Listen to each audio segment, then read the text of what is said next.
Hi guys, today chapter 5. Once clear of the bay, Cole swam even harder. Misty rain roughed the water as waves washed over his head. When he stopped to rest, his breath came in ragged gasp. His numb limbs felt wooden and stiff, moving awkwardly as if disconnected from his body. Cole turned to look back. At first his mind rejected what he saw. He was still at the mouth of the bay. He shook his head to clear the illusion, but it was no illusion. This was the same spot he had been in 1,000 strokes earlier. But how could it be? The wind and waves hadn't been that strong, yet even as he struggled to tread water with his numb limbs, he found himself drifting back toward the shoreline. And in that instant, Cole realized his mistake. His anger had so clouded his thinking that he hadn't considered the incoming tide. With every stroke forward, a giant invisible hand had pushed him 2 strokes back into the bay, returning him toward the shore. A sharp cramp gripped Cole's leg, and then his other leg started cramping. He gasped for breath and panicked. He had to make it back to land, any land. Frantically, he flailed at the water. Struggling did little to affect Cole's movement, but on the incoming tide, he steadily drifted closer to shore. He fought only to keep his head above water. When the rocky bottom bumped against his feet, he kept thrashing his lifeless limbs.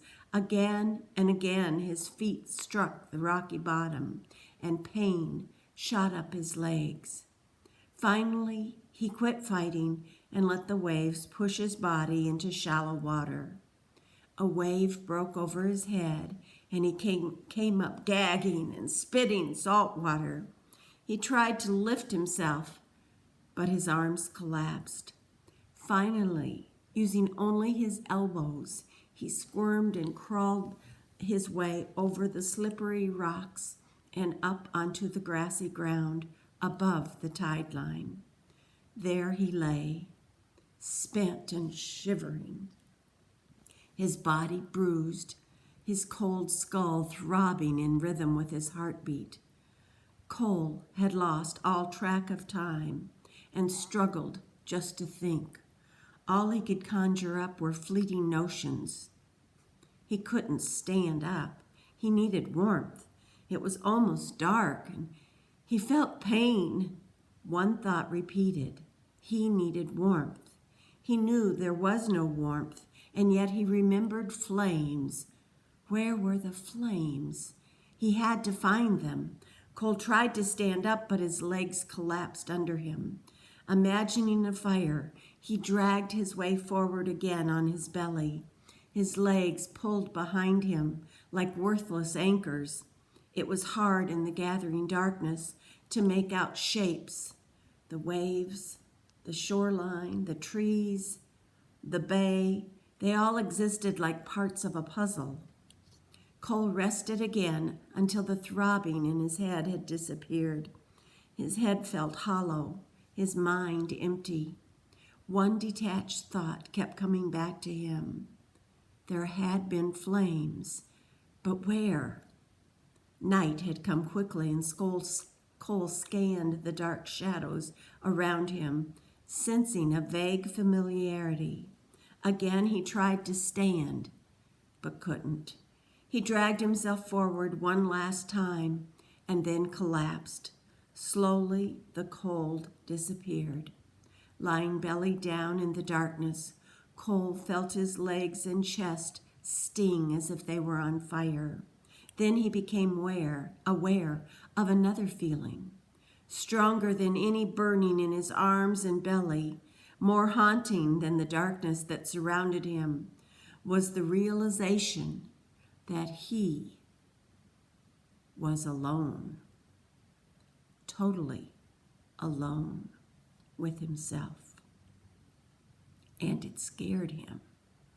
Sometime during the night, Cole drifted into a fitful sleep.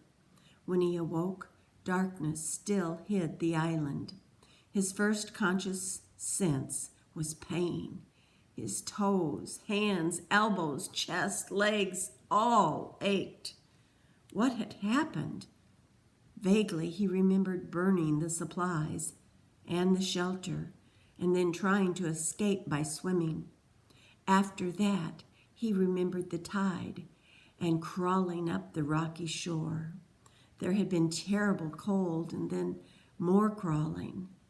And then he recalled his skin burning. After that, a damning loneliness. Cole breathed in the cold, damp night air. Where was he now? The air smelled of salt, seaweed, and something burnt. And then he slept again. When he awoke the next time, dawn had crept into the sky. Lifting one arm, he found it covered with black ash. He was lying nearly naked, squarely in the ashes of the burned shelter. He gathered his strength and struggled to his feet. The world seemed to tilt and spin.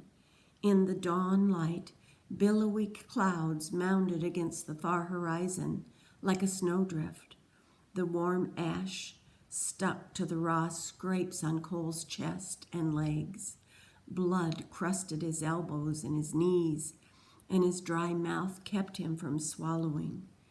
Every joint in his body ached.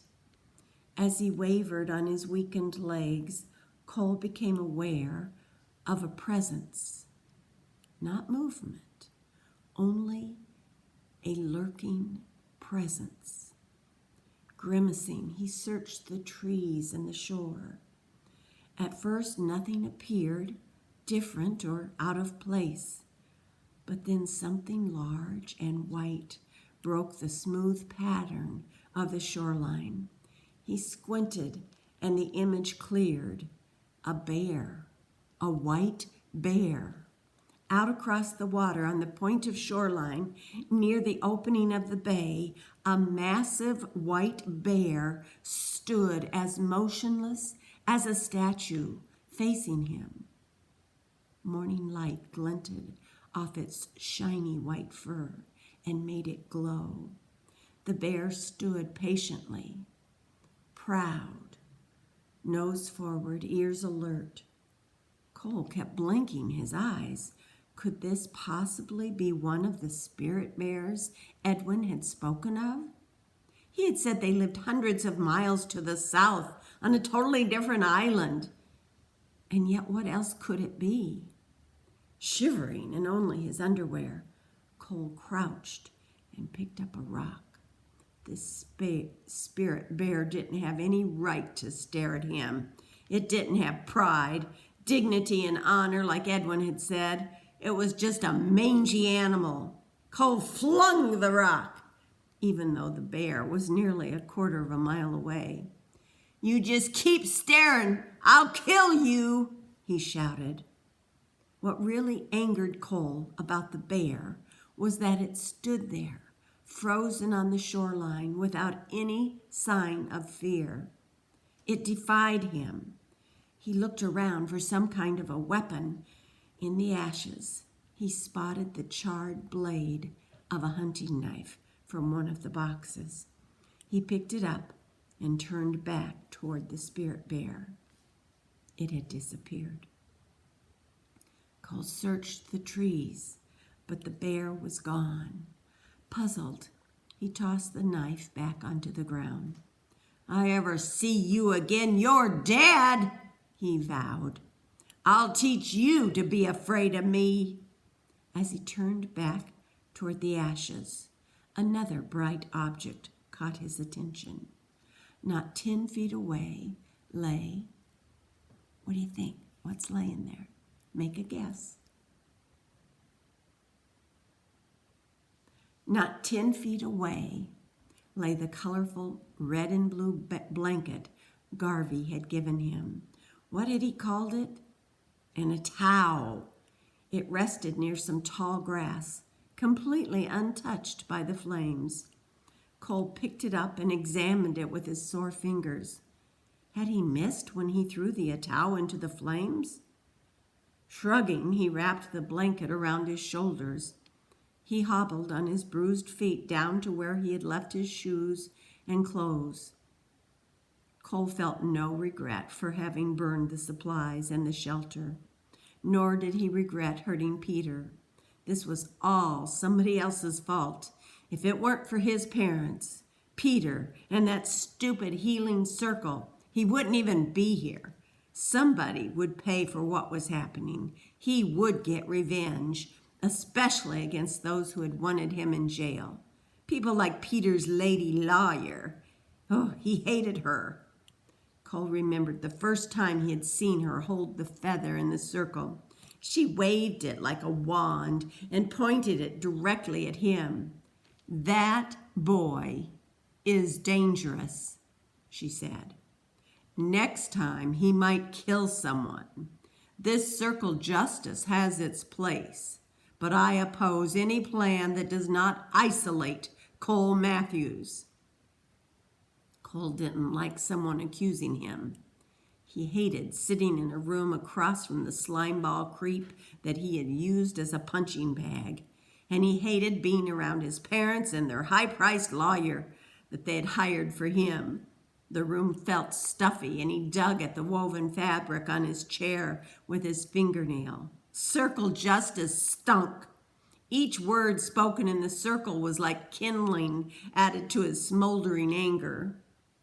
Cole must go to jail and get anger counseling, somebody said. He's proved he can't be trusted. Cole is a risk to our children and to our community, another person in the circle said.